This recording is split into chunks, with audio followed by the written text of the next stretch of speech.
किस्सा है मालकोटी नामी गांव में एक बिट्टू नाम का लड़का अपनी माँ बाप और बीवी छम्मों के साथ रहता था, जो रोजाना सुबह को घर से निकलता और मछलियाँ पकड़ता और फिर उन्हें बाजार में बेचकर पैसे कमाता, और वो यूं ही सादगी के साथ अपनी जिंदगी गुजर बसर कर रहा था। उसी गांव में कम्मो नाम का लड़का मोबाइल की दुकान चलाया करता था। उसकी दुकान कुछ खास नहीं चलती थी। जबकि दूसरी तरफ बिट्टू घर आता है। अम्मा, क्या हाल है आपका? अब आपकी तबीयत कैसी है? शुक्र है बेटा, अब तो सुबह से बहुत बेहतर है। अच्छा बेटा, आज कुछ कमाई हुई कि नहीं? हाँ अम्मा, आज तो मेरी अच्छी कमाई हुई है, इसलिए मैं आते हुए घर के लिए फ्रूट खरीद कर आया हूँ। ये तो आपने बहुत अच्छा किया। मैं आपसे फ्रूट मंगवाने वाली थी। डॉक्टर ने अम्मा को फल खाने की ताकीद की है। बेटा, अल्लाह तुझे और दे, तू मेरा इतना ख्याल रखता है। अल्लाह तुम दोनों का नसीब अच्छा करे। दूसरी तरफ उसी गांव में मीठे नाम का लड़का अपनी बीवी नसीबो कैंची और सास के साथ रहता था। नसीबो, तू ही मुझे मशवरा दे कि मैं किसी तरह रातों रात अमीर हो जाऊं। मीठे, तू बस बैठ कर यही सोचता रहे बियो, और वहाँ तेरा दोस्त कम्मू पैसे कमा कर बड़े मोबाइल की दुकान खोल के बैठा है। एक तो तू जब भी मुंह खोली कोई फजूल ही बात करी। हाँ, तो तू भी कोई ढंग का काम क्यों नहीं शुरू कर देता? बिट्टू को देख, अपनी बीमार माँ के इलाज पर कितना पैसा खर्च करता है, और एक तू है, तुझे आराम करने से फुर्सत नहीं मिलती। नसीबो, अगर तूने जिद न की होती तो मैं तेरी शादी अच्छे घर में करती, जो कम से कम कमा कर तो लाता।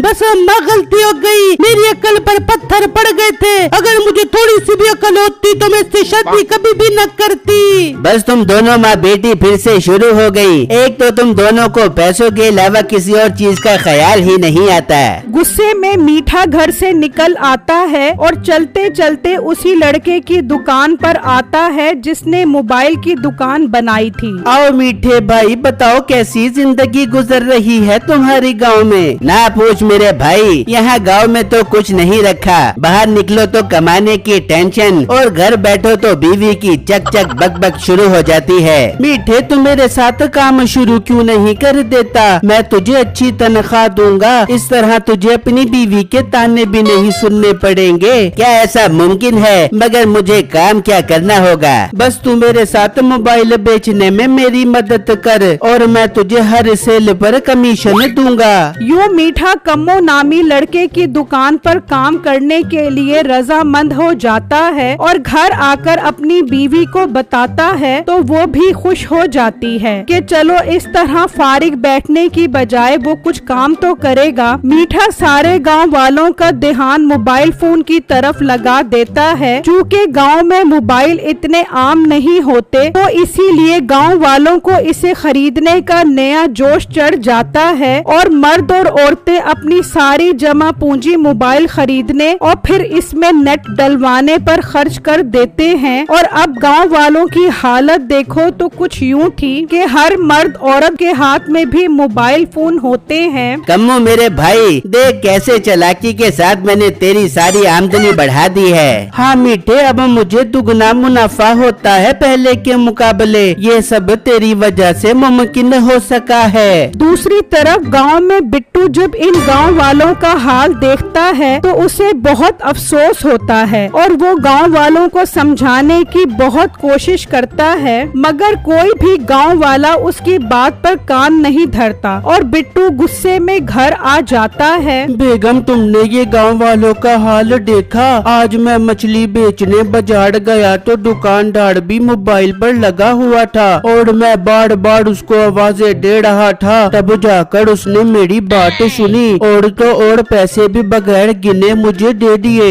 बाजार का ही नहीं बिट्टू, ये तो अब हर घर का हाल है। मैं पड़ोस में अपनी सहेली को मिलने गई तो वो भी मोबाइल पर कोई ड्रामा देखने में मसरूफ थी। मुझे जरा भी लिफ्ट नहीं कर करवाई तो मैं मायूस होकर वापस अम्मा के पास लौट आई। बेटा आज कितनी कमाई हुई, कल मेरी दवाइयाँ खत्म होने वाली हैं, सोचा तुम्हें याद करवा दूं। अम्मा मुझे याद था, लेकिन आपने अच्छा किया कि मुझे दोबारा याद करवा दिया। मैं कल वापसी पर जरूर ले आऊँगा। फिर अगला दिन होता है और बिट्टू काम पर जाने के लिए घर से निकलता है तो उसे रास्ते में मीठा मिलता है। बिट्टू मोटे, क्या हाल है तेरा? आजकल तो ज्यादा नजर नहीं आता, कहाँ होता है तो आजकल? मीठे भाई मैं तो यही होता हूँ, रोजाना सुबह मछलियाँ पकड़ने जाता हूँ और शाम को इन्हें बाजार में बेचने चला जाता हूँ और वापसी पर सीधा घर जाता हूँ। कभी हम दोस्तों के साथ भी बैठ जाया कर। वैसे तेरे पास मोबाइल कौन से वाला है? मीठे भाई मोबाइल तो मैंने कभी नहीं खरीदा, मुझे जरूरत ही महसूस नहीं हुई। मेरे भाई तू तो बहुत ही अनोखा है। आजकल के दौर में तेरे पास मोबाइल नहीं, जबकि हर बच्चे के हाथ में मोबाइल है। ये फजूल है, मुझे इसकी जरूरत महसूस नहीं होती, इसलिए मैंने कभी नहीं खरीदा।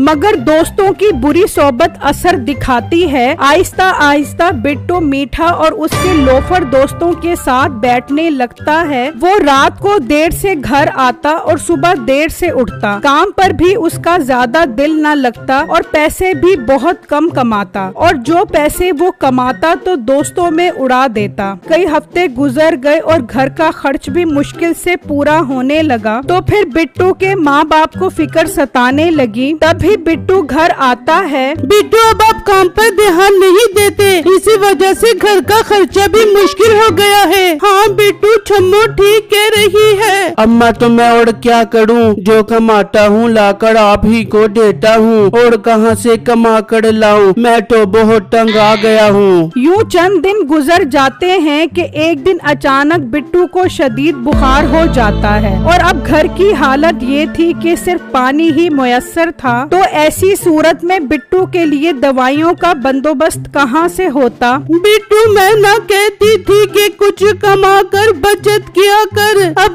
देख लिया तेरे लिए दवाइयों का बंदोबस्त कहाँ से करूँ? मेरे पास भी कुछ नहीं, वरना मैं खुद ही दवाएं खरीद देता। इस सब के दौरान बिट्टू को अपने वो लोफर दोस्त शिद्दत से याद आने लगे। क्यों ना मैं अपने दोस्तों को फोन करके उनसे मदद मांगू, अब तो मेरे पास मोबाइल भी है। उसने अपने सब दोस्तों को बारी बारी फोन मिलाया, मगर जैसे ही उनको बिट्टू की बीमारी का पता चलता वो ये सोचकर फोन बंद कर देते कि कहीं वो उधार ही ना मांग ले। दोस्त फोन नहीं उठाते, बिट्टू उदास हो जाता है। मगर छम्मो के दिल में बिट्टू के लिए रहम आता है और वो दवाई लेने के लिए गांव के डॉक्टर के पास जाती है। डॉक्टर साहब, मेरे शोहर की तबीयत बहुत खराब है, मुझे कोई दवा दे दे जिससे वो ठीक हो जाए। बहन, ऐसे तो मैं आपको दवाई लिखकर नहीं दे सकता जब तक मुझे उसकी बीमारी का इल्म न हो जाए। मेरे शोहर को 2 दिन से बहुत बुखार है और इसी वजह से वो काम पर भी नहीं जा सकते।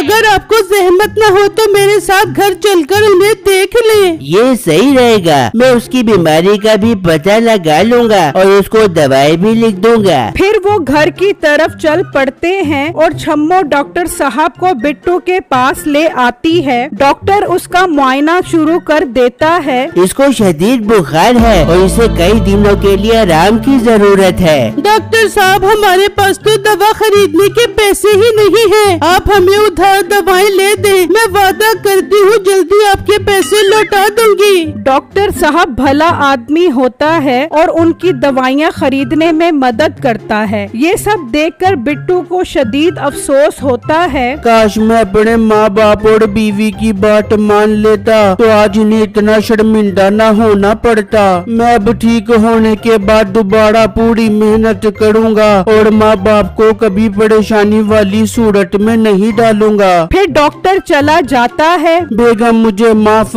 कर दो, मेरी वजह से तुम्हें इतनी परेशानी उठानी पड़ी है। कोई बात नहीं बिट्टू जी, देर आए दुरुस्त आए, आपको समझ आ गई यही काफी है। वहीं दूसरी तरफ कम्मो मीठा और उसके दोस्त बिट्टू की गैर हाजिरी पर कोई ध्यान नहीं देते और अपनी मौज मस्ती में लगे रहते हैं। फिर कुछ दिनों के बाद बिट्टू ठीक हो जाता है और दोबारा से अपने काम पर ध्यान देने लगता है, तो वहीं पर दोस्त फिर से उसके आगे पीछे फिरना शुरू कर देते हैं। क्या यार बिट्टू, तू तो चंद दिनों में ही बीमारी के साथ साथ कमला हो गया है, अपने यार दोस्तों को ही भूल गया। ऐसी कोई बात नहीं, घर में सिर्फ मैं ही कमाने वाला हूँ और अगर मैं भी अय्याशी करने लगूंगा तो मेरे घर वालों का क्या होगा। चल कोई नहीं बिट्टू, फिर कभी मिल बैठ कर गपशप करेंगे। चल अभी तू घर जा, तेरी माँ तेरा इंतजार कर रही होगी। और मोटे बस का ड्रामे, हमारे सामने ज्यादा मेहनती बनने की जरूरत नहीं है, चला अय्याशी करते हैं। दोस्तों बात ऐसी है कि ये वक्त बहुत कीमती है, हमें इसे अच्छे कामों में लगाना चाहिए, ना कि नए नए मोबाइल खरीद के अपने पैसे जाया करने चाहिए। अब तो मुझे अकल भी आ गई है, अब से मैं मेहनत करूँगा और अपने घर वालों का ख्याल रखूँगा। बिट्टू वहाँ से चला जाता है। बिट्टू की ये बात उसके कुछ दोस्तों के दिल पर लगती है और वो भी खुद से वादा करते हैं कि वो आइंदा ऐसा कोई काम नहीं करेंगे और अपने वक्त और पैसे की भी बचत करेंगे। आहिस्ता आहिस्ता पूरे गांव वाले इस मोबाइल नामी बला और आफत से खुद को छुड़ाने में कामयाब हो जाते हैं और मीठे को जिस बात का डर था वही हुआ। इन दोनों की दुकान आहिस्ता आहिस्ता मांद पड़ने लगी। अब ये आलम था कि बैलेंस भी हफ्ते बाद ही कोई डलवाता। कम्मू ये सब देखकर बहुत नाउम्मीद हुआ और उसने मीठे को भी काम से निकाल दिया। मीठा काम से निकाले जाने पर बहुत पछताया और वापस आ गया और अपनी बीवी को सारी बात बताई। हाय मीठे, तू तो एक नंबर का मनुष्य है, तेरी पड़ोस की दुकान पर पड़े तो उसका काम ही बंद करवा दिया तूने। मोटी नाक वाली औरत, अपनी जबान को लगाम दे, तू होगी मनहूस। और वो दोनों दोबारा से लड़ने झगड़ने में अपना वक्त बर्बाद करने लगे। वहीं दूसरी तरफ बिट्टू और घर वाले एक बार फिर से